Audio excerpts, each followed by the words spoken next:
بسم الله الرحمن الرحيم. السلام عليكم ورحمة الله وبركاته.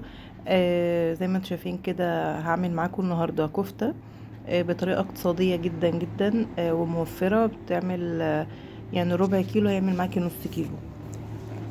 طريقة حلوة قوي قوي. انا هعملها النهاردة في الفرن، وطبعا لو اتقلت في الزيت هتبقى اكتر، بس انا عشان بقول الطريقة موفرة اكتر فهنوفر يعني حتى في الزيت في الكمية يعني.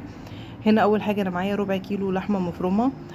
بليت رغيف عيش وداب قوي في الميه، بعدين عصرته وصفيته من الميه كويس جدا ورحت حاطاه على اللحمه زي ما انتم شايفين. جبت 3 4 عيدان بقدونس كده وحطيته، بيدي شكل حلو قوي وريحه جميله. وحطيت بيضايه، بس انا بصوا حطيت بيضايه تاني، يعني انا حطيت بيضتين. وحطيت كيس يعني معلقه بيكنج باودر كبيره، وملح وفلفل اسمر، وحطيت بشر جوز الطيب. انا ما حطيتش اي توابل تاني نهائي للكفته، عشان أنا حابه يعني حابه طعمها من غير توابل كتير. وهنا بدات حطيت طبعا حطيت البيضتين فزادوا يعني، بقت العجينه سايله معايا مش عارفه اصبعها، فبدات احط ايه.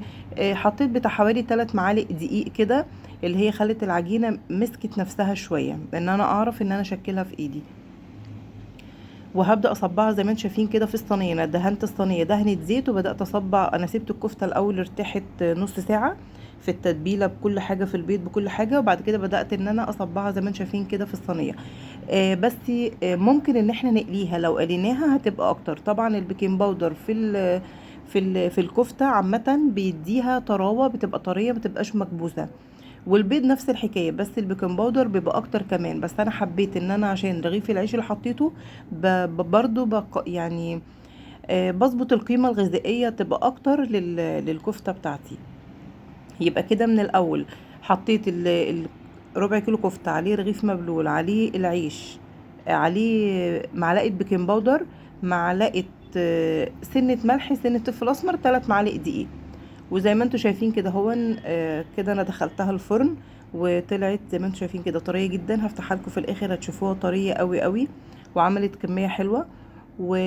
وان شاء الله الفيديو يكون عجبكم. انا حبيت ان انا اعمل فيديو سريع كده هو، وفي نفس الوقت يكون حاجه اقتصاديه للظروف اللي كله بيمر بيها. وجربوها وان شاء الله تعجبكم. ولو ما تنسوش بقى، لو عجبكم الفيديو ما تنسونيش في اللايك والشير والاشتراك في القناه. زي ما انتم شايفين الكفته طريه قوي قوي وكان طعمها حلو.